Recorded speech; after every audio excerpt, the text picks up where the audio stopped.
Welcome to Just an Average Fantasy Football Podcast.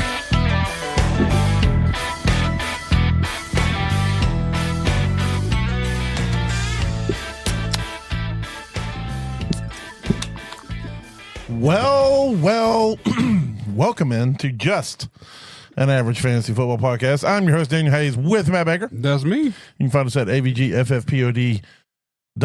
You can listen on the website. You can listen at Apple, Spotify, just about anywhere else you can get a podcast. You can find us on YouTube. You can find us on Facebook. Go out, find us, do all the things, click all the buttons. Yes. One day I'll get the timing. It's funny with that intro. Sometimes I'll get it dead on, and sometimes I'm a little early or a little late. But I guess that would be the only three options I could be, isn't it? Yeah, I mean, you could not do it. Would be the only other thing you could do. Yeah, there has been a time where I completely forgot until we're halfway into the intro song. Yeah, so. which is fine. I mean, it happens. We're just average, baby. That's all it is. All right. Well, we're in the semis. I started with 20 and I'm down to 12. And after last night's game, it looks like I'm going to be losing three more because I played against the Stafford Puka stack in two leagues. That's so that's demeaning, man. It is. I'm already 70 plus points down, and I haven't even, none of my players have even done anything. And That's then just Puka, right? yeah, and then I played against just Puka in another league. So yeah, it hurts. It hurts to start the week off that way. But you know, hey, what's to say my players can't go nuclear and cancel it out? It could easily turn around. Got to keep hope alive, baby. I watch these percentages go from I'm losing or I'm projected to win by 38% to I'm projected by 90% in the course of 4 plays at the 1 o'clock games. And then, you know, normally by the 4 o'clock games, I'm losing again. So it's back and forth. Well, I guess you're still alive in most of yours as well, aren't you? Yeah, 9 of them. I mean, I'm sitting really pretty in 5. And then I got 3 that Me and you were playing each other in 2 of them. Yes, and one of them I'm sitting pretty. Yes. But then the other one, it could go either way. There's a lot that can happen. So yeah.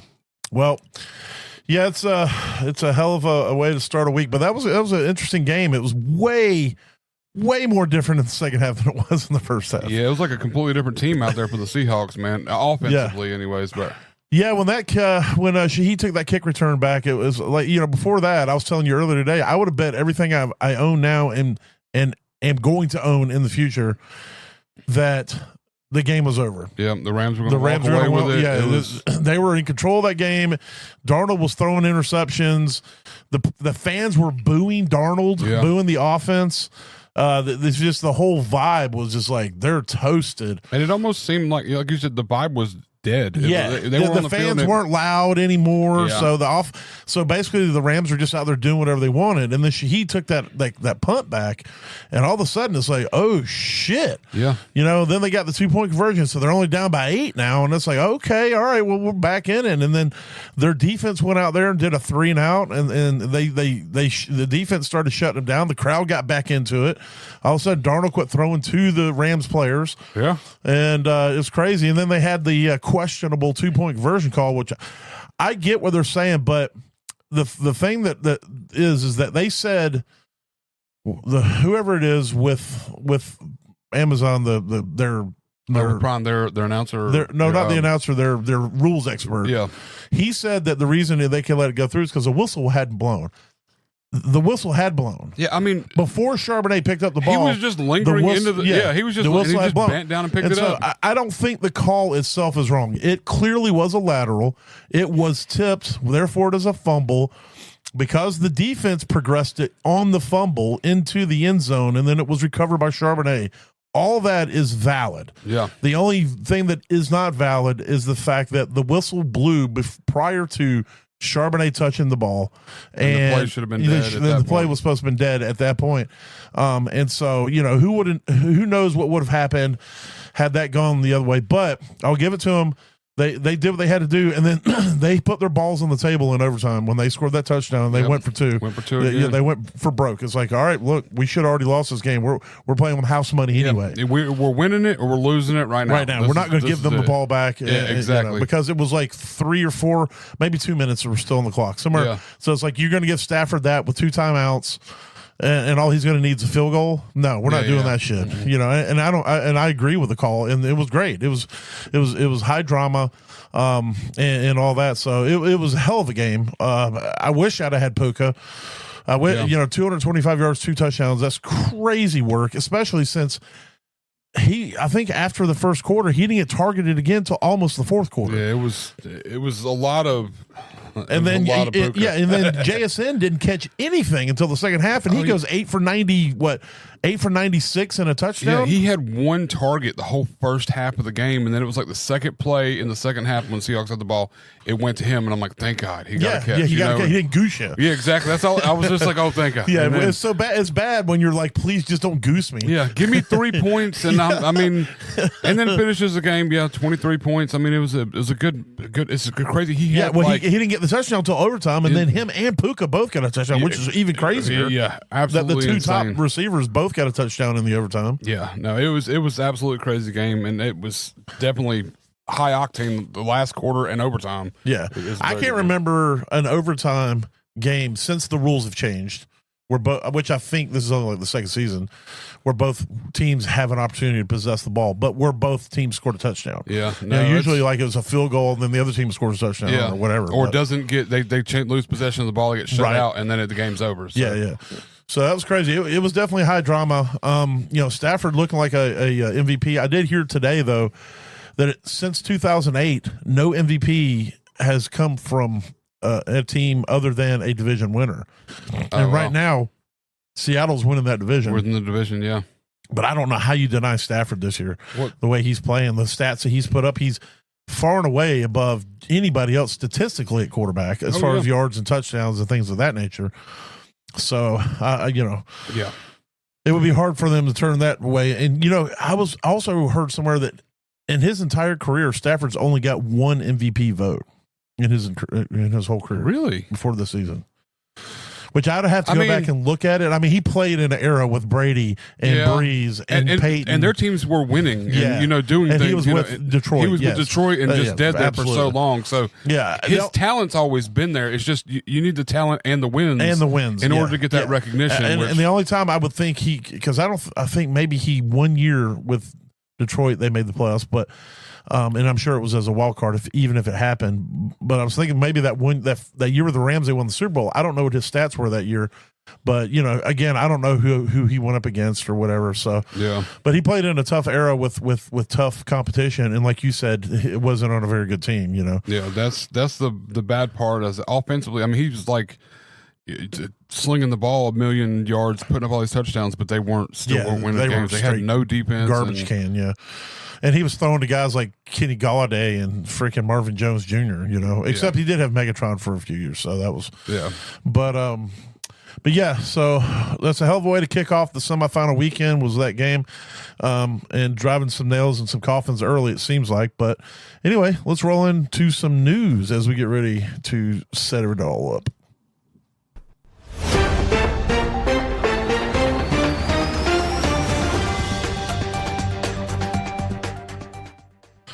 All right. Well, really, we got questionables, outs, and ins, but we'll start with Garrett Wilson has been shut down rest of the season, which is not surprising.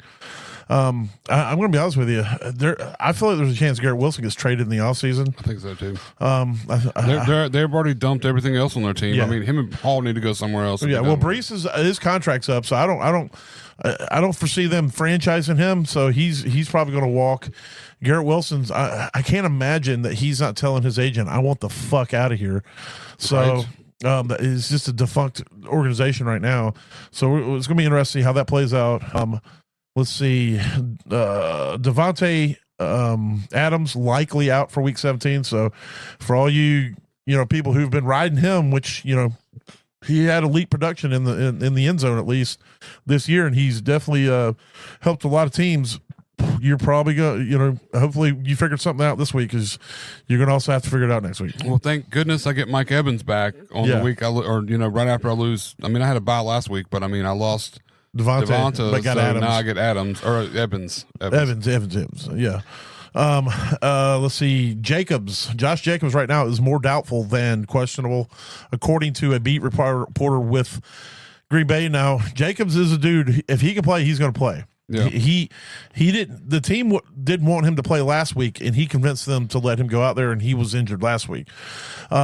He's come out and been very vocal about, if I can play, I'm going to be out there. That's what I'm supposed to do. It's what I'm paid to do. Type, and that's what his mentality is. So if he can't go, it's going to be pretty tough. But I also know that Green Bay is far more concerned about having him available for the playoff run than having him available for, week 16. Yeah. So, it's a very good chance that you're going to be out there with Manuel Wilson. Hopefully, if you've got Jacobs, you went and picked up Wilson and you have him on your bench. Last week, he was dealing with an illness, but he's good to go from that. It was not an injury when he was questionable last week. So there's the three big things that have come across the wire. We'll talk about some questionables. We got Nick Chubb is still questionable. So is Woody Marks. So eager to see that get sorted out. If neither one of them are available, that Jameer Jordan, yeah. That guy's going to be very interesting. He's a smaller back. He's only like 186 pounds listed. But he put up yards and touchdowns last week, and it is a plus matchup for the Texans this week against Las Vegas. So yeah, it's gonna be interesting to see how that plays out. But I would say if Chubb's healthy and Marks isn't, I would still be willing to play Chubb this week. I wouldn't pick him up in a league where I've got Woody Marks, and if it ends up Woody Marks is not going to play, I'm going to start Chubb in his place. Yeah.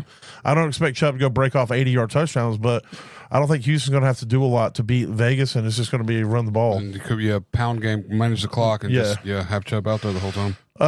Ricky Pearsall questionable. Marvin Harrison Jr. still questionable. T. Higgins questionable, and Quentin Johnson is also questionable. Already ruled out Mason Taylor, Rashee Rice, Vele with New Orleans is on the IR, so he's out.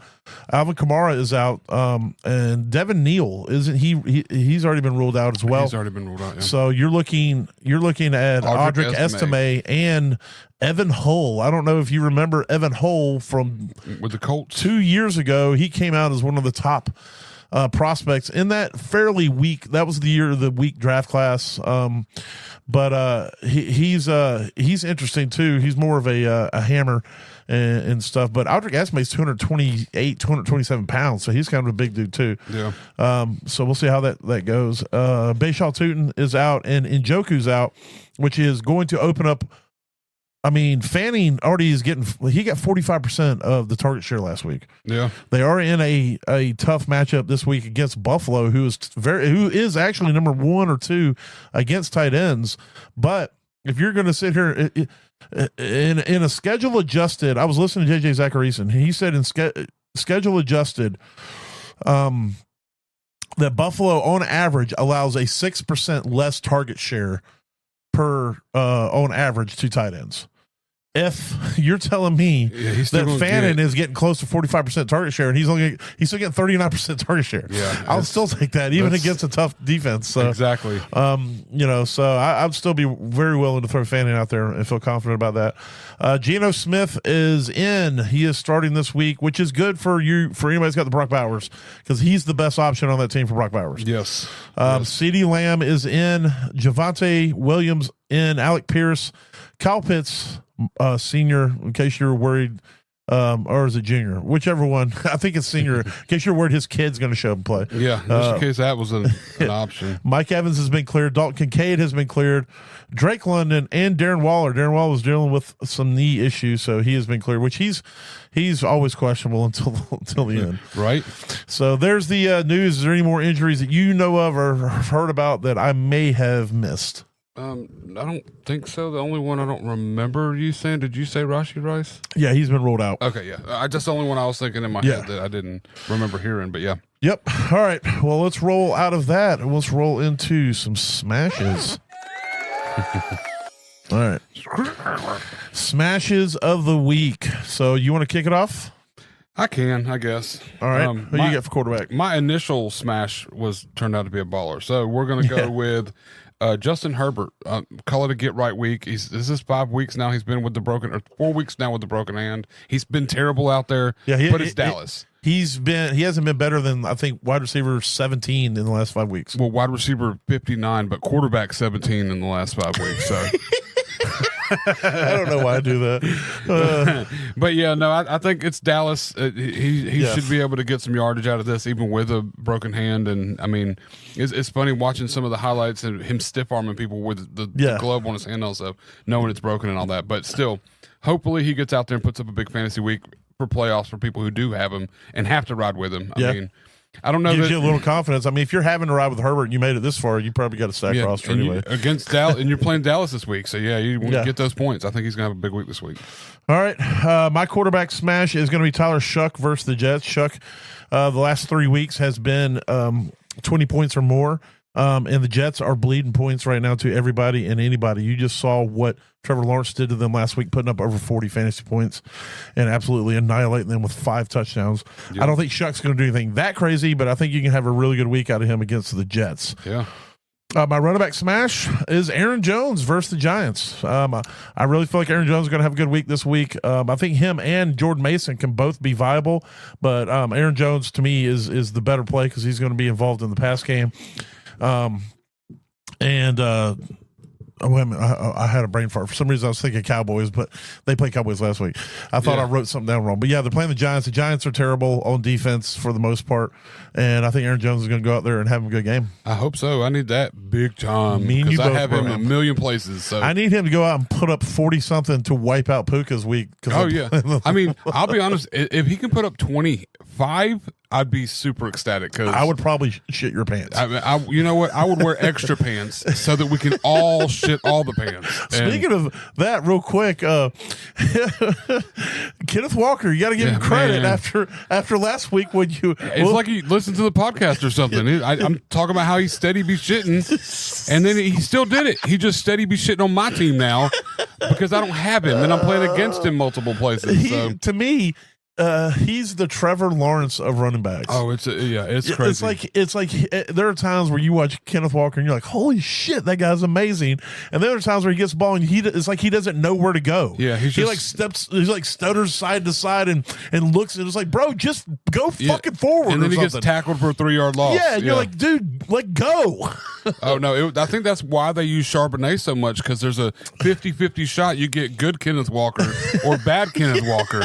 So they're like, once they see the bad one show up a little bit, they're like, all right, put Charbonnet in. Once he breaks through the line and he's in the open field, he's like, oh, he knows what to do then. Yeah, exactly. But it's like every time he gets the ball, if there's not a gaping ass hole for him to run through, he's like, it's like, let me ponder what direction I shall go with this ball. Yeah. Anyway, sorry to. He definitely went out there and shit on my team. He said he'd be shitting on people's teams now. So congrats if you got him, you played him. He's doing good for you for fantasy week. All right, so who's your running back smash again? I'm smashing Chase Brown this week. Nice. A team they're playing against the Dolphins, which is going to be up. Hopefully, they got to do something. I need it to regain this fan base, and the Dolphins are starting a rookie. I need it against you, by the way. Oh yeah, well, that's fine. I can take it. I mean, if you're going to dish it, you got to be able to take it. That's what I was telling my wife last night. I'm like, you can't have Puka in one league and get excited and then get pissed about him because you're playing against him in another league. No, you got to just take it and just The problem is that the only 2 teams I have Puka on got taken out of the playoffs last week. Oh yeah, so it's like I didn't get to benefit any of it this week. Yeah. So I mean, it's one of those where it's like where I have Chase Brown, I would love for him to do big and bad this week. And if he does big and bad against me, hopefully I have other players that'll offset it. That's where I gotta put all my faith in it. But against the Dolphins, I think that this game is going to be. I think they're going to go big. He's not going to get used in the beginning very much, but they're going to be 2 scores up, and he's going to get run out. And the Dolphins are reeling right now, benching Tua coming out and saying, he's like, well, quarterback's not the problem with this team type stuff. So that who knows what's going on with that team? They're out of the playoffs. So what are they going to really be when they show up? So I like that. Of course, Cincinnati's out of the playoffs too, but. I feel like Cincinnati's still playing for a little bit of pride. Well, they need to bring that fan base back. I think last game we saw things kind of fall apart some, and it was ugly. It was a very ugly game. We got to get rid of Sad Burrow. Yeah, we got to get Sad Burrow out of the game. Poor Sad Burrow. With his last name being Burrow and him being sad, can we just call him Eeyore? We could. We definitely could call him Eeyore. Old school. I guess I don't know if I really like this football anymore. I'm just tired of getting sacked. Spot on impression, man. Spot on. Oh, Joe Eeyore. Joe Eeyore, yep. All right, well, who's your wide receiver smash? I went with the Herbert and Lad McConkey. Oh, you stacking it up. Stacking it up for my Stacking it smash. up, all right. I'm gonna put all this faith on Dallas. I'm gonna have him throw all, and then Dallas is another one too that kind of came off a shitty game last week that probably needs to score and needs this win. So I think they're gonna push the Chargers enough to where they're both going to be throwing this ball. This could be a sneaky shootout because the Chargers defense is good, but it's not like super top tier. No. And Dallas is, Dak. We've seen him be good. Yeah, he wasn't last week. But Dallas is out of the playoffs, but their goal right now is to just go and try to shit on everybody else's. Yeah, I thought dreams. they still had like a shot, like They might. a win and a loss situation. They might not be completely out. You may be right. But even still, I think that they're going to be a team. They're the America's team or whatever they call themselves. And they're going to go out there and show up and show out at least this week. They may shit the bed next week. And people are still playing for incentives and shit like that too. So. Oh yeah, so CD's got to catch some shit up and all them people. Yeah, he's steady be dropping. Yes. All right. That's my wide receiver. So there we go. Who's your wide receiver? It is Michael Wilson playing Atlanta since Brissett's been in, and Marvin Harrison. Even if Marvin Harrison plays, I still think that Wilson and Brissett have something going in Atlanta. Talk about steady be shit, and that's what their defense has been doing lately. Yeah. And I feel like Arizona's going to go out there and put up a bunch of points. They just went up and put a bunch of points, fantasy wise, up against tough defense in Houston. So if they can do it there, they can do it against anybody. And so I think Michael Wilson's going to go out there and have another great week, and you can depend on it. So my tight end smash is Travis Kelce. I know it sucks that Gardner Minshew is coming in, and it is definitely a downgrade from Patrick Mahomes, but Gardner Minshew has started in this league. He has supported fantasy players when he was with Jacksonville. He can have moments, and Kansas City may not be playing for anything, but Minshew's always playing for something. Oh yeah, and so I'm sure Kelsey's playing for something too. He's playing for his legacy. He's probably playing for incentives, things of that nature. And the Jorts King loves throwing to Travis Kelce. So Rashee Rice is out, which means that nobody's competing for targets right over the middle of the field but Kelce, and that just opens up more for him over the middle. I think this could be a monster week for Kelce in a plus matchup against the Titans. Yes, it really could. I like that. All right, who is your tight end smash? My tight end smash is Dalton Schultz versus Las Vegas. Okay, I like that. I don't know. I like it and I hate it. Like I looked at the game log or whatever, and I mean he's like a 9 target, 3 target. Yeah. 9 target, 3 target. He is definitely red like 9 target. So I'm like, I'm over here like I want it, but I don't have him anywhere, so I feel good about this. If I had him and I said this, he would shit all over the place. But I'm going off of like a matchup and what I think is going to happen against Vegas and where I think this is going to end up lying and all that. I think Dalton Schultz is going to be a big part of the offense. They're going to score big on Vegas, of course. But Geno, I think he's going to come back and try to prove something and score a little bit on the Texans too. Texans are tough, don't get me wrong, but I think Geno's steady be trying to prove something so all day long, and even if it's throwing 6 of them to Houston, he's going to complete some passes. So we'll see how it goes. But I think Dalton Schultz is going to be a big part of the game. He's going to have some big points. So. Yeah, I like that. All right, well that's it. That's all the smashes. That's all the smashes. All right, we'll roll on to some ballers.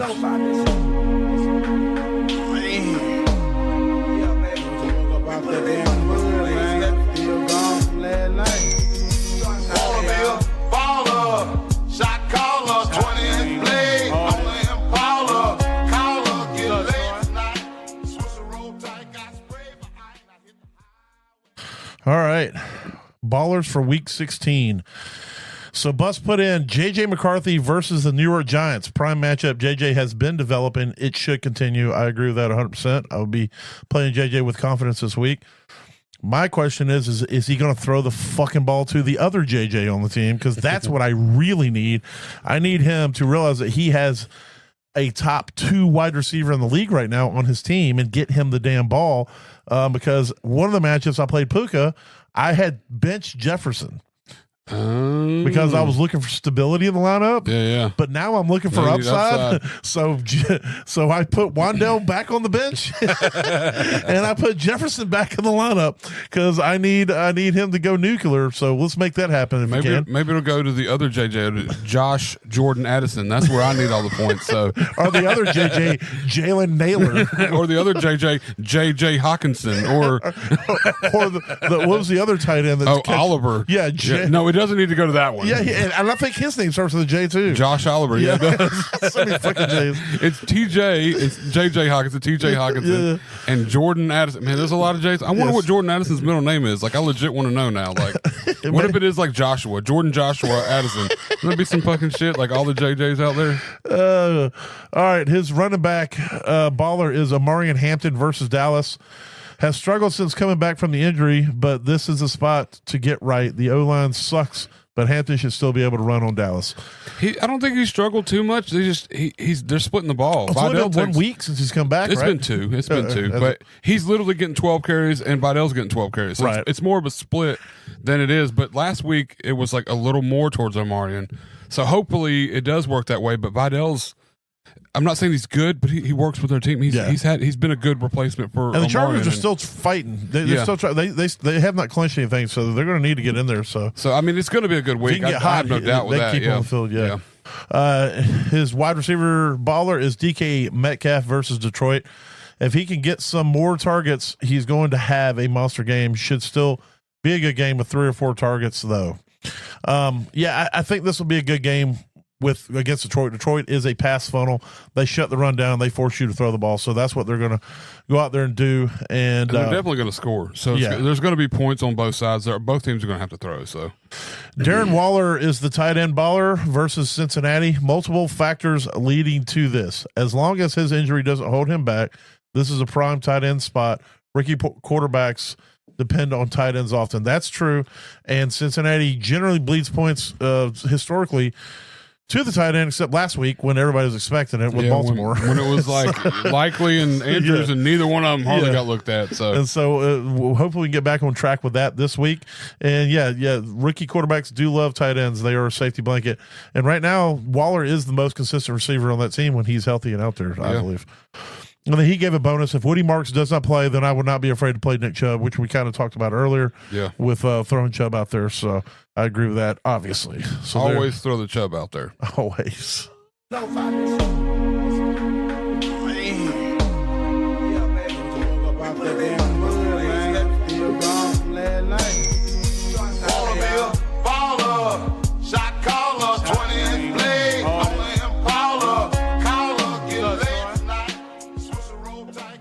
All right, now we're going to do some don'ts. No, God!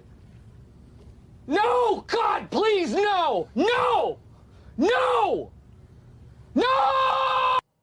That was how I felt every time Puka caught a pass last night.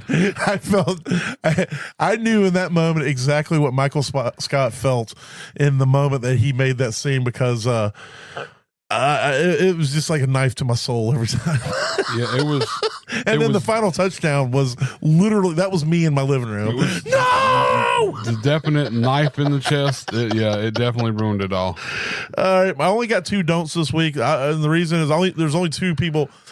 There's only 2 that I felt confident with. I didn't want to force another one. So I limit my upside of being able to go, 2 for 3 or whatever. But I'm not going to try to just throw one out there just to be whatever. I mean, I could say that basically, well, we'll get to that. So my first one is Trevor Lawrence. I'm glad you didn't say Travis Kelce. That would have been my smash and my don't this week are Travis Kelce. That way you can don't piss off the fantasy gods in any way. Yeah, well, see, that's how you hedge your bets. That's what I'm going to start doing. I'm going to start, all my smashes are going to be all my don'ts. That way I'll be right no matter what. Any way you look at it, you're going to be right. Exactly. But no, my Trevor Lawrence against Denver. Denver is absolutely great at taking people away. Now, they don't shut everybody down, and some teams can go out there. Excuse me. Okay, some teams can go out there and have good weeks, but and Trevor's been riding high, which all that leads to me feeling like a great defense and statistical odds that Trevor Lawrence is not going to have another great. He's had 5 great weeks in a row. So now it's got to be a Trevor Lawrence week. Yeah, where he remembers that he can throw interceptions, and so and when I say that he's going to have better, I don't think he's going to obviously put up what he did last week. I don't think he's going to break 20 points. So I think they're better. I would play Shuck over Trevor Lawrence this week. That's how much I believe in it. I don't think that he's going to go out there and put up 6. I think 12 to 15 is probably what you're going to get out of Lawrence. So if you're cool with that, then stick with him. But otherwise, I would throw Brissett. I would throw Shuck out there. Anyway. And then Ashton Jeanty. Ashton Jeanty has been straight cheeks for a while anyway. His offensive line is the worst offensive line I personally have ever seen in the blocking for a run. I'm not any kind of like film guru or like great NFL scout, but I've watched a lot of football in my life, and I have never seen an offensive line as inept at blocking for a running back as the Raiders offensive line. It is borderline malpractice how bad it's been, and it's been like that all fucking season. Yeah. They have not got better. I think Pete Carroll's going to be fired. His son is the only person on that staff, I think, that hasn't been fired, and he is the offensive line coach. And so it's just atrocious and nepotism at its worst. And I feel bad for Jeanty because he leads the NFL in contact behind the line of scrimmage. So there's nobody getting hit behind the line as a running back more than Ashton Jeanty. So he's already starting off almost every run. Negative. Negative. But I think, even with volume, they're going to be in a negative game script, I think, most of this game anyway. They're not doing a ton of passing to Jeanty, which is another thing that I don't understand why they haven't passed to him more. He was great at that in college, and then they don't use him in the pass game nearly enough. I think it's probably because he's back there blocking most of the time. They probably have him. You might actually be right about that. They might have him, protected from the blitz and all that stuff, and trying to give Geno a little more time to get the ball out to somebody. So I hope they fire everybody and get in some competent coaching next season. But either way, I would not play Ashton Jeanty this week. I would. If this was before last night, I would have said I would have played all 4 of the running backs that were prominent last night over Jeanty. Blake Corum and Corum, obviously Williams. Yeah, but I would have played Corum. I would have played Walker. I would have played Charbonnet. Even in what perceived as tough matchups, I would have played all them over Jeanty. So there it is. Trevor Lawrence and Ashton Jeanty as my don'ts. No, God! No, God, please, no! No! No! No! Let's hit on them bottoms. Smack them bottoms. Unless they happen to be power bottoms. What's a power bottom? A power bottom is a bottom that is capable of receiving an enormous amount of power. Actually, Mac, you got it backwards. You see, a power bottom's actually generating all the power by doing most of the work. Does the power have to do with the size or the strength of the bottom? Now, Dennis, I've heard that speed has something to do with it. Speed has everything to do with it. You see, the speed of the bottom informs the top how much pressure he's supposed to apply. Speed's the name of the game. Right, buddy? Right, buddy? Right, buddy.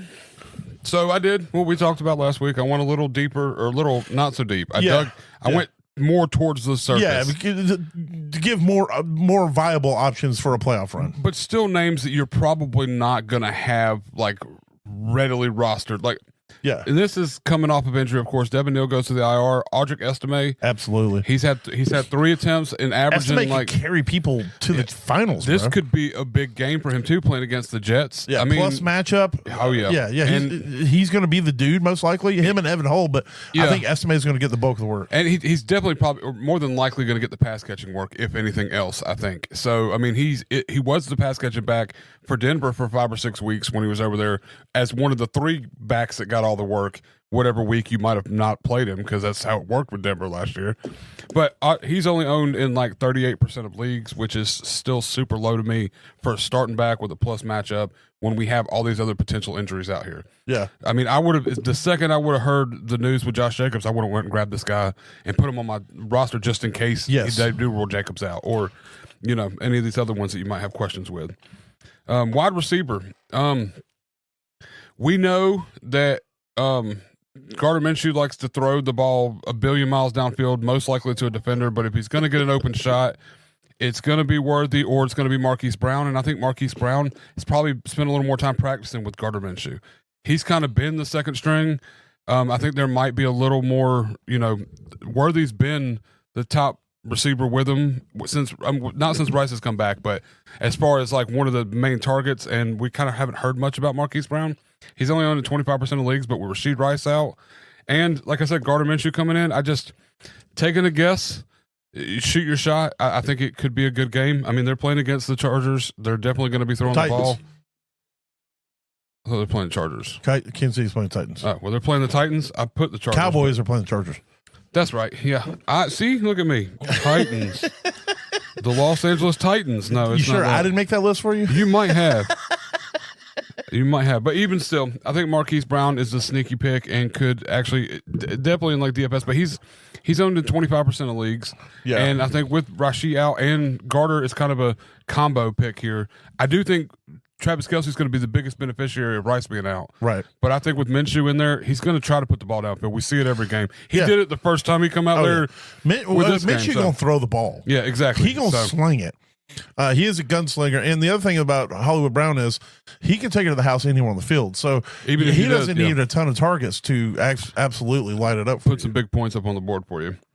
And then he was Bus's baller. He's only owned in like 38% of leagues, which I think is a travesty, honestly, because if you look at the games he has played this season. Yeah, this shocked me when you told me that. He's a top 10 tight end every week except for one since he's come back this year. Now he has the injuries. And what's his name?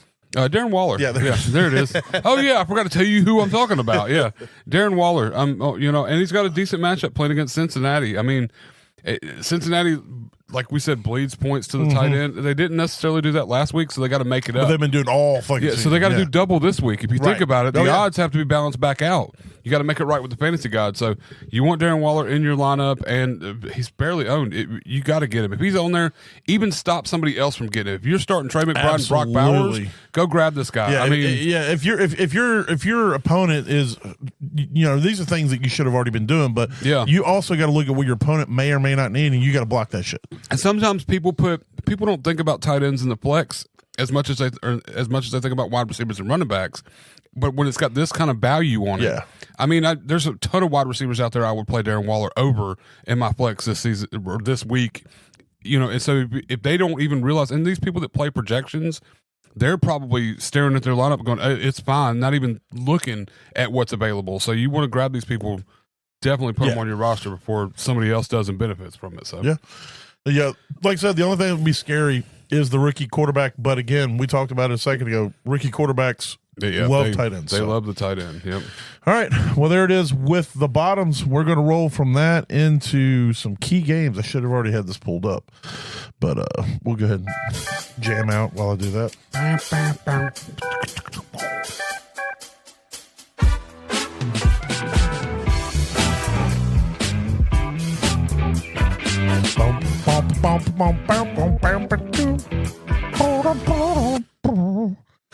All right, we're going to hit on some key games now.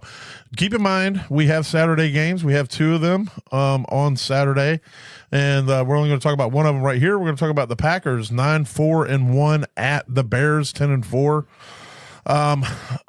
There was a stat that I heard today. This is the first time in the last 10 years that these two have played this late in the season and both been still in the playoff hunt. Still in the playoff hunt? I think I'm sorry. It's the first time in 10 years since Kansas City has played a game and has not been in the playoffs. There's something about both of these teams also being in the playoffs in a time period where they're both playing where they're both in. And I think like the podcast I was listening to said, I think that has more to do with how bad Chicago's been because the Bears generally are always pretty terrible. Yeah. But either way, both teams right now clearly in the playoff hunt, clearly fighting even for the North. Jordan Love, against Chicago. Chicago is a plus matchup for quarterbacks. Absolutely. They are very opportunistic on defense. They do get turnovers, but all in all, they give up points, and you know, they will absolutely. Jordan Love can have a great game.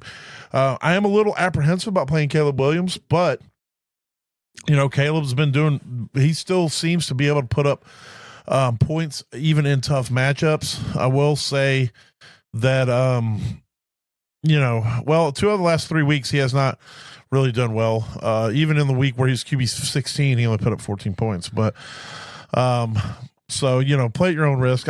One thing Caleb's not going to do is goose you, but I don't know if he can really win you a week. So, yeah, I mean, I would be looking for upside here. Only real matchups that he's done really well at are trashy defenses as far as fantasy points are concerned. Right. Like, they're winning games, but not because he's doing amazing, Yes. you know, for fantasy and all that stuff. Josh Jacobs, if he's healthy, yeah, or if he's out there, you're playing him. Oh, yeah. Josh Jacobs could, you know, if he's on the field, he's gonna do everything he can. I would still be willing to play Wilson if Jacobs is out. You just lose a ton of upside with Wilson for sure. But you know, you got to do what you got to do. Yeah, Hopefully, you exactly. protect yourself. Swift, yeah, Monangai, yeah, but Monangai really has fallen off the last couple of weeks, whereas he was kind of riding high. The last 2 weeks, he has not got double-digit points after having double-digit points for 3 straight weeks before that. So Green Bay is not the team that you're going to get back on track with it running the ball. Yeah, that's the team that slowed him down 2 weeks ago. Yeah. They played Green Bay. He got shut down. The one thing is Micah Parsons is out, so that will take a little bit of pressure off. But their defense was good before Micah Parsons got there. Oh, So yeah. I don't see them going out there and just completely getting dominated. I don't know what to do with wide receivers for Green Bay. I would play Watson, Reed, and Dobbs. Those are the only 3 I'm willing to put in the lineup. Dobbs, 0 upside with him. But you might get 10 points. Watson is still questionable. He may not play. I'm trying to see if he practiced today. Does not say whether he practiced. Questionable Saturday. Looks encouraging when he practiced on Wednesday. So he probably practiced in limited today. So Watson might be out there. But Jaden Reed's interesting to me. He doesn't play all the snaps. He generally only plays 60% or so. But he gets utilized in many different ways. So he's the one I feel most confident about. Watson is your big play guy downfield, but you know, it's really a dice roll. And I think the upside is very limited here when you're trying to figure that out. So, you know, I think Reed and Watson really are your 2 upside plays, and Dobbs is like, if I'm in a multi-flex league and I just need somebody that hopefully can give me 10 points. Yeah. DJ Moore is one of the plays of the week for me, even in a tough matchup, because there's nobody else. Yeah. Luther Burton is out. Roma Dunze is out. So you got DJ Moore and you got Colston Loveland at tight end, or you're going to be your 2 main receivers. And I guess Olamide Zaccheaus you could play in a pinch if your soup's desperate. Earlier in the year, he was somewhat useful at times. So he might be useful here, but if you're dependent on him to do something, you're kind of hurting. Yeah. And then Loveland's the only tight end I'd play. Musgrave,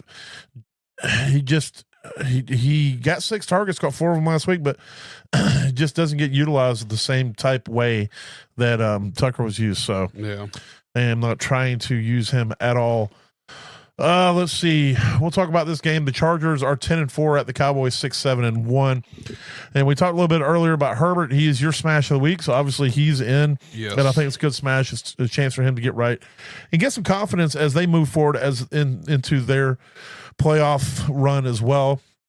You're playing Dak Prescott. Even if he's against the monsters of the Midway, he's going to throw. I mean, he did not have a good week last week against Minnesota, but he's generally going to get his numbers. And then Amari Hampton, Kamani Vidal. I think they're both good plays. Again, you know, I keep mentioning upside because these are the times you need upside. You're looking for points in your lineups. You want, especially if you're going up against somebody who already played Puka or Stafford or whatever.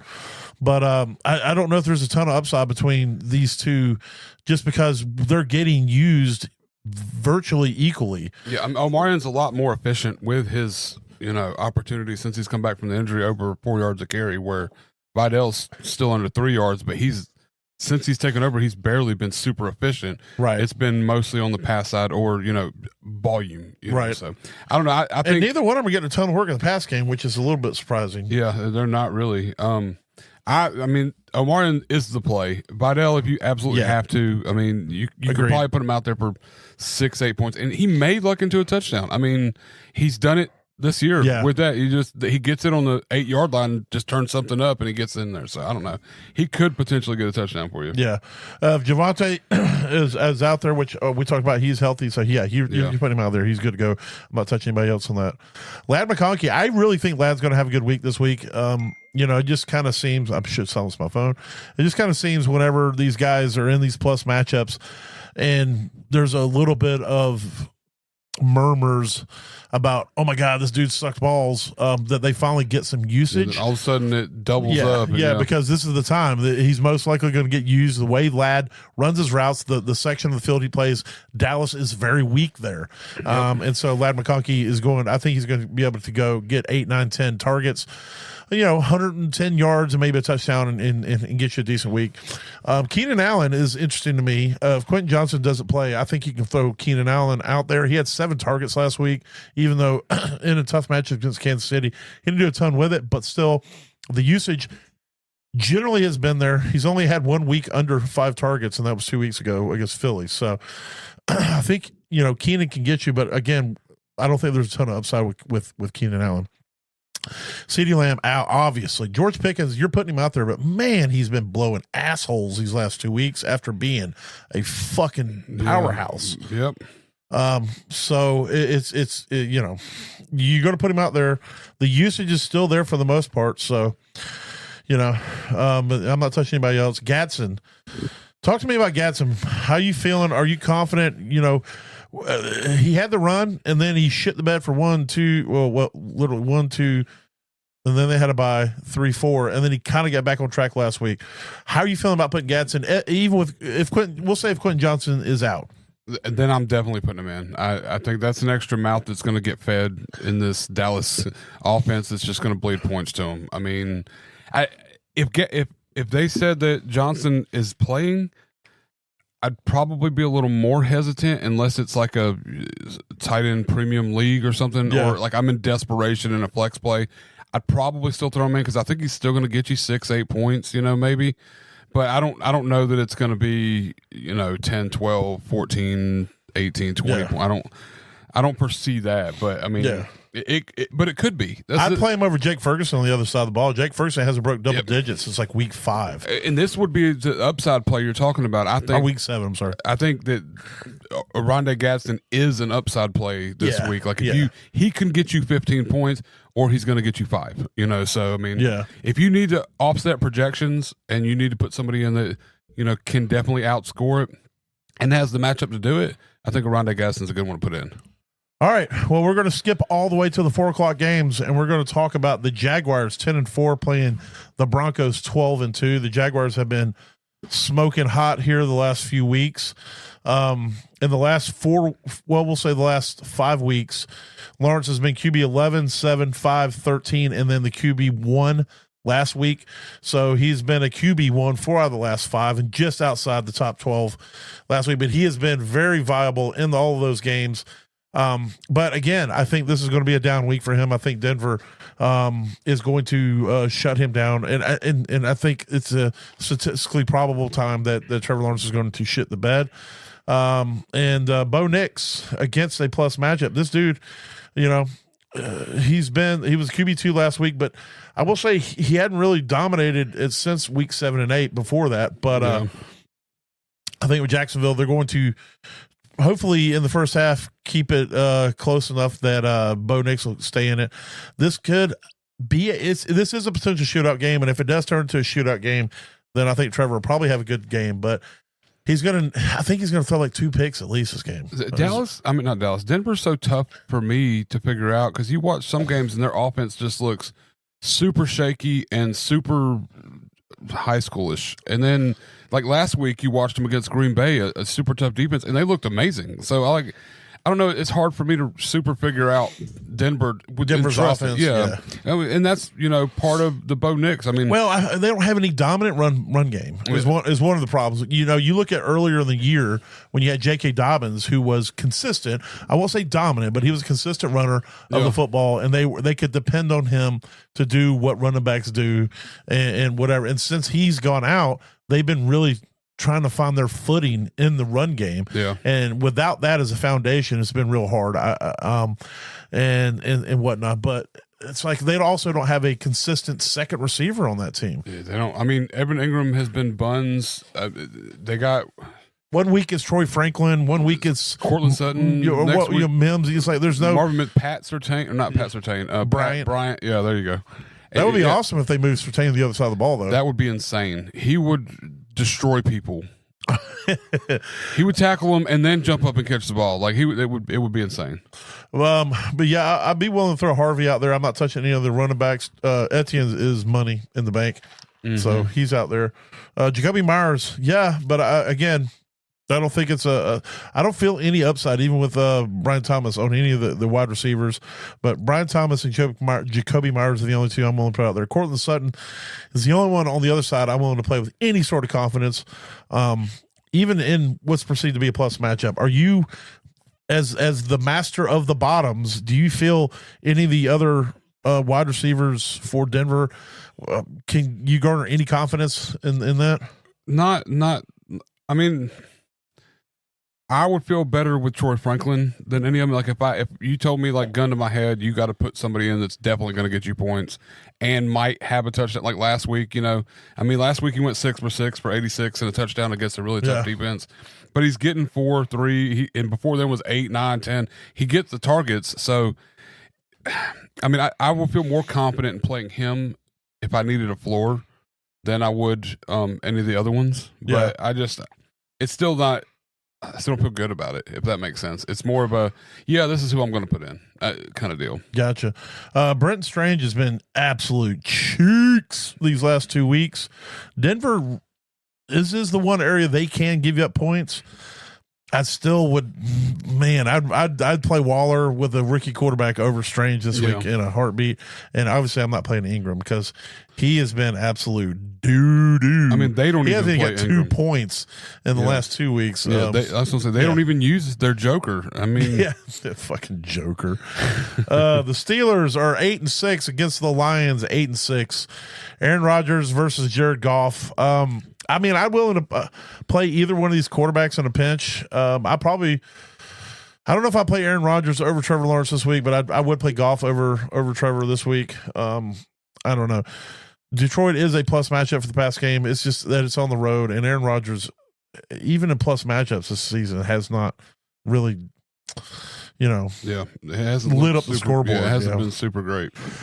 Kenneth Gainwell, I mean, Aaron Rodgers said he's going to get this guy paid, and he's doing so. He's trying his best. He is definitely utilizing him in the pass game. Like, he gets so many targets. He does. And he does good with them. He does good with them. So I play him. Jalen Warren's obviously also on the table, but the upside's limited with either one of those backs. Jahmyr Gibbs is your upside play in this matchup. He was doo-doo town last week, so you hope that he can get back on track against Pittsburgh, which is a tough run defense. I'm hesitant to play Montgomery because of that.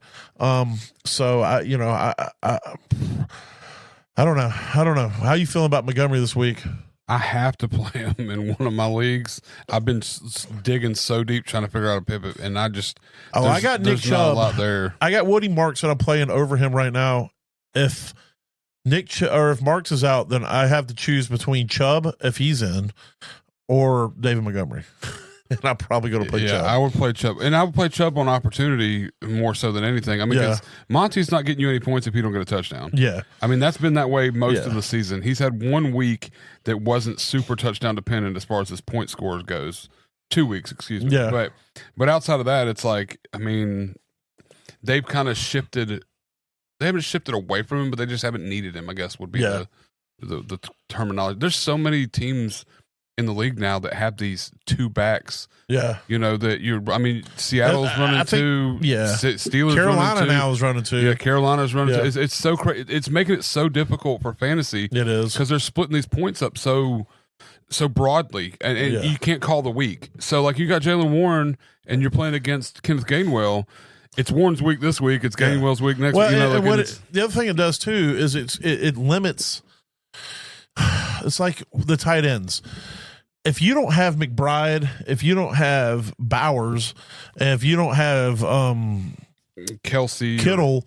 Kelsey in his prime, but Kittle, if you don't have either one of those three that you can pick your lineup, you're scrambling almost every week to figure out a tight end. And it's like the same thing with running backs. If you don't have McCaffrey, Barkley, if you don't have these guys that are workhorses, but there's such a small pool of them now that like the draft is, you better get these workhorse guys right up front. because then you're going to be trying to play these committee backfields for the rest of the season. It's just going to blow ass, and you're gonna be constantly guessing, and you can't. I mean, even you grab Gibbs early. That's been really beneficial for you this season until last week, right? First round of playoffs or whatever. But I don't know. It's so tough nowadays with the running back spot for fantasy. Yeah, hopefully you made it to the semis with Gibbs. Maybe you had a first round bye and you were able to not deal with Steady be shitting last week. Exactly. There's only 3 wide receivers in this matchup. I'm going to play DK, obviously Amon-Ra St. Brown, and J-Mo Williams. Everybody else can blow ass.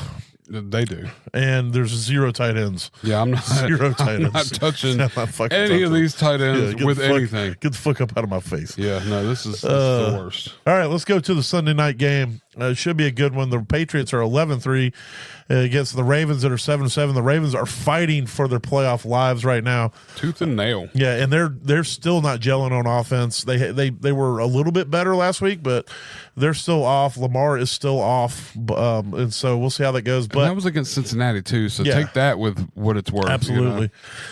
Drake Mays, he's Drake May is a set it and forget it type quarterback now. Lamar, I mean, but I've considered sitting him. I almost sat him for Cousins because Cousins is in a plus matchup this week. I didn't do it, but I thought about it. Would you play Lamar or Trevor Lawrence? Lamar. You play Lamar over Trevor Lawrence this week? Lamar has all the upside. I don't think Trevor has any upside against Denver. Okay. Even if Trevor has a good game against Denver, it'll be a 20-point game. Lamar could go nuclear against New England just because of his ability to. I mean, if he gets in his zone passing the ball, he could just pass and go nuclear. So, I would still play Lamar. TreVeyon Henderson this dude has been a revelation. When he gets hot, when he gets his 20-point games. Now he had two games against Cincinnati and the Giants where he was, but if he breaks a couple, it's see you bye. Yeah, exactly. I don't want to play Ramondre. I just don't want to. You can't make me. Same. But if you want 9.5 points, play Ramondre. Derrick Henry, yes, and that's it. I don't know what to do with the fucking. Talk to me about the wide receivers for New England. Tell me what you're doing if you have to pick.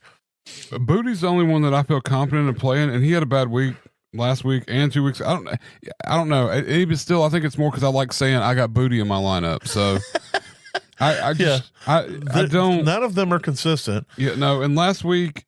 Matter of fact, the most consistent one might be Matt Collins, but he ain't doing nothing. Yeah, he's not doing much of it at all. Yeah, yeah. I think Booty's the play, but there's no play that you're going to feel confident about. Zay Flowers is probably the only wide receiver in this entire matchup that I'm willing to play, and I'm still scared about that. Yeah, it's still nerve wracking. Yeah. I was upset last week when New England played the Bills.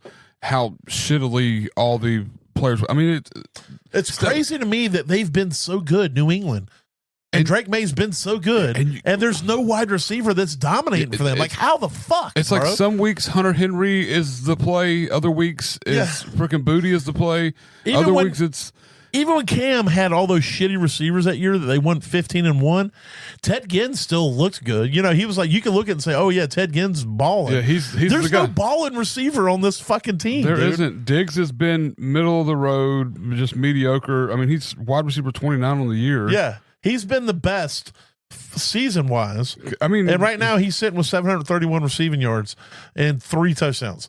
yeah, So it's I mean, and Booty's missed a few games, and he's wide receiver 45, so he's just he's only a couple hundred yards behind just him. behind him. Yeah, and he's got 6 touchdowns. So Yeah, he's got double the touchdowns.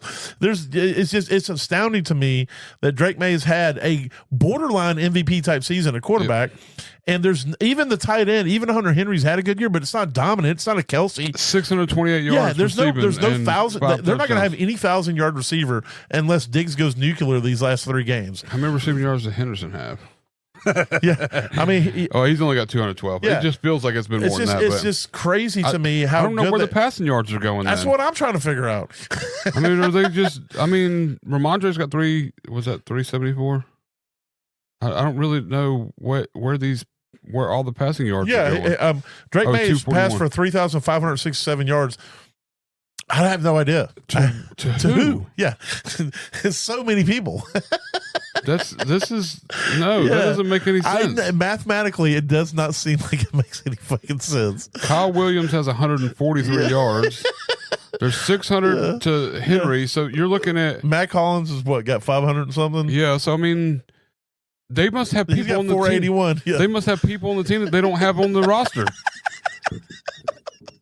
It's I was thinking about this when I was looking for don'ts and smashes, and I'm just like, who the fuck is catching all the damn ball? Like Demario Douglas has got to have a decent amount of yards, right? No, he's got 402. Yeah, I mean, that doesn't make any sense. Do they have somebody on IR that we're forgetting about, or? Well, if you think about it, there's 4 receivers there that have over 400 yards. So we'll just say that's 1,600. Probably we'll say 2,000 between 4. So that's 1,500. You got to figure out where the rest went. Well, and 600 to Hunter Henry. Yeah. So we're getting there, but it's just spread around. As everybody gets passes. This is insane to me. If you look at over here on the other side of the ball, Zay Flowers is clearly the dude. He's getting all the yards. He's got almost 1,000 yards, 959. No one's even close to him as far as that goes. So the thing is, it's just there's nobody that's dominating the ball receiving wise for New England, and generally that spells disaster. Yeah. And for them, it's spelled just flat out success. So Austin Hooper has 213 yards. There's more. We're finding them. yeah, They're in here. Vrabel, I forgot about Hooper's had a decent season. Vrabel to me though is a testament. It's a testament to him as a coach, and even Josh McDowell and the coaching staff over there to just be able to piecemeal basically their receivers to victory. Well, it's crazy. You can take their top 3 pass catching people, and it's better than all the Bills put together. You can take their top 2. It's better than all the Bills put together. That's true. But you at least have James Cook with the Bills, who's he's like double the back of their 2 backs together. But I don't want to play any of the run or any of the tight ends, but New England is a plus matchup for tight ends. So Andrew and Likely are both in. It's just that it's so hard to predict what Baltimore's doing now. Yeah, I mean, if Lamar goes out there and has 14 attempts and 8 passes like last game, exactly. What do you can't do anything with that. So yeah, good luck. Have fun with that. Good luck. All right. Last game on the slate, the Monday night game. The 49ers are 10-4 against the Colts, 8-6. I would play Brock Purdy in this. Obviously not playing Phillip Rivers. Christian McCaffrey, we don't even really talk about that. He's in. Jonathan Taylor, he's in. Smash. Juwan Jennings, I'll play him. I don't want to play anybody else there. No. Michael Pittman. I guess he did get more targets last game than I thought he was going to with Phillip Rivers. I will say that. And look, one thing is San Francisco only has 16 sacks all season. Yeah. So they're not, based off that, they're not going to put a lot of pressure on Phillip. Maybe Phillip can get the ball to him as long as Pittman doesn't run more than 10 yards. Yeah. I mean, Downs had 5 targets and Pittman had 5 targets. So, I mean, that's honestly, that's more than I thought they would get. I mean, in a pinch, I benched him for DJ Moore, Pittman for DJ Moore in the league. Yeah. But in a pinch, you put Pittman out there. Throw him out there. Again, we're talking about upside, 0 upside with Pittman. Yep. George Kittle, absolutely. Tyler Warren, I mean, but you know, he did have 6 targets last week, but he hasn't done anything at all in the last 4 weeks, and it's been largely due to quarterback play. And so, you know, I would rather play Darren Waller if he's only 38% owned. Yeah, go grab him. grab fucking Darren Waller. Yep. You know, so there it is. There's the games of the week. So from that, let's just roll right into our DFS and we can shut this pick down. Brown chicken, brown cacao. DFS lineups. You won last week, so it's 8-7 now. I'm 1 game back. Yep, you're trying to even it up. Trying to work my way up. Yeah, you even if you get a win this week, then it's going to come down to the last week of the season. The tiebreaker. So if I win this week, I lock in the season. You can't catch me. That's true. So I got to do it. So having said that, I'll go ahead and kick my lineup off then, just so you can know what you're going up against this See week. how many we matched up with here. All right, I got Jacoby Brissett at God damn it, quarterback. this is not starting off good. Did you? Yeah. For $5,300. Yes, sir. I went with Jahmyr Gibbs for $8,500 and Bijan at $87. God bless. There we go. That's 2. We're going to have a pretty close matchup. And then I said, you know what? I really like the Falcons this week. I went with Drake London.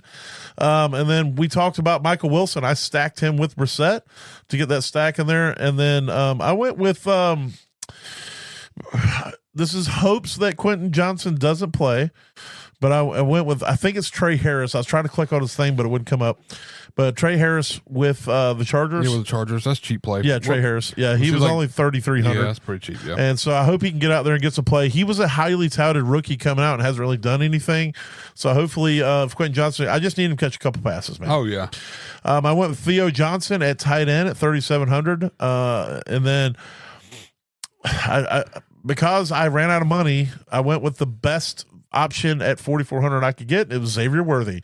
$4,400. I think with Rashee Rice being out, hopefully we get a big play, we get a big touchdown from Worthy, and I get my nut from that. And then I always go cheap on defense. I went with the best defense. It was the cheapest to get, and that was the Browns against Buffalo at $2,200. And so I just need Josh to throw a couple picks, which he can do. He will do sometimes. The fumbles are a lot more likely. You're probably going to see at least 2 fumbles. That works as well. That'll definitely come out of it. But all right, well, I spent up a little bit again in defense this week, and I got the New Orleans Saints versus the New York Jets, just because the Jets are buns and the Saints defense is pretty stout. So hopefully they can get some points. Yeah, on the Saints defense has definitely been stepping up, and that's a good call, especially against the quarterback for the Jets is going to be playing. Was it Brady Cook? Yeah, Brady. He's Cook. thrown 5 interceptions the last 2 games. So. And hey, let's get 5 more this game, right? And then I went with we matched up earlier. Bijan Robinson, he's in my flex play. I had you got to get him in this game. This is a super plus matchup, and he's going to eat. It's going to be so great. And then start at the top. I got Brissett. Yeah. I played Rico Dowdle this week. I like the matchup. I like what Dowdle does, and I think it's going to be a good matchup for him against Tampa. Tampa likes to give up all kinds of points. And the first time I played this guy, it's the season's ending. I got to get him in one lineup at least. I don't have him anywhere, but Quinshon Judkins, I want to root for him. Yeah. It's a good matchup against Buffalo. It's a Buffalo great matchup. is buns against the run, and I think Judkins he's has going to been buns, but hopefully they'll utilize him this week and he'll get some play. I think he's going to eat on it this one. And then I got to play Nico Collins against Las Vegas. Snap. I got him out. This is 2 weeks, not in a row, but 2 weeks. I put him in my DFS lineup, and it worked out last week. I just didn't get to win, but still. Yeah.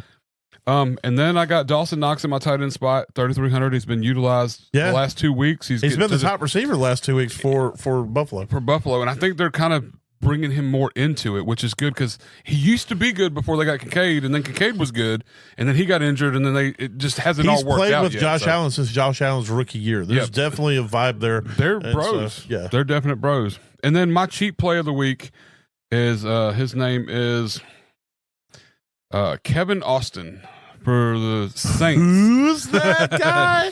$3,100. This is a Baker's bottoms. Well, so last week when Bailey got injured, he ended up coming into the game and he had 5 targets, 3 receptions for. He had 33 yards on 3 receptions. So I think with Bailey going on IR, somebody else is going to be out there for Shuck to throw to. It's a soft matchup. Or not quite Literally super never heard of soft, this but dude. yeah, and neither had I. I'm like, who is this guy? So do a little research and then throw him in your lineup. Fuck it, who cares? $3,100. He's super cheap. So I mean, he needs 2 catches. If he can do what he did last week, I'll be ecstatic. So yeah, so I mean, that's my lineup: Brissett, Dowdle, Judkins, Collins, Oh, I didn't say J-Mo Williams. I have Yeah. Jameson Williams as my third wide receiver. Okay. And then whatever I said his first name was, Austin on the Saints. That's it's how like- bad I don't know I think him. it's David or Yeah, something. that's how much I don't know him. And then Dawson Knox, Bijan Robinson in the Saints defense. That's my What's lineup. his first so initial? Is it a D? It's a K. Oh, Kevin. It's Kevin. It is. It is Kevin. Does he look like a Kevin Austin? He does not. But yeah, Kevin Austin. His career, he has 3 receptions for 33 yards, and that's it. And that was last week. So Wait, good luck to Kevin, but not this week. yeah, no, you do it this week. Do it this week, man. Oh, well, there it is. There's the getting ready for your semifinals. So, you know, I hope the people are still alive. I hope you didn't play against Puka. And if you did play with Puka, if you have Puka, congrats on your win this week. And a little bit of fuck you. And Yeah, just a little bit of. Well, if it's against me, it's a whole like your wife. Fuck her. Yeah. My daughter-in-law, yeah, she had Stafford and Puka. Yeah, so and your wife had Stafford and Puka against me in the semifinals. So it's not looking good. Yeah, well, that's. I just need Tyler Shuck to show up, baby. I got him in the semis. I need him and McCaffrey to cancel out Puka and freaking Stafford. yes, please. Well, there it is. If anything we say or do helps you get to that average place in your league, that means we did our job. Because when you finish average, that means you don't finish last. You don't have to do your league punishments. Yes. So hope you guys have a good one out there. We'll talk to you on the flip side as we get ready next week for your finals. Because if you're playing in week 18, you need to fix it because it's terrible. Yes. So next week Week is 18 is solely for DFS. it should be. That's where you spend all your winnings for the season. Yeah, And yeah. hope you triple up to cash out. Playing guys like Kevin Austin. Yeah, you want to go get Kevin Austin. Playing the defense at week 18. Correct. So y'all be good out there, and we'll talk to you on the flip side. Later. I got to flip to the right to change. Holla.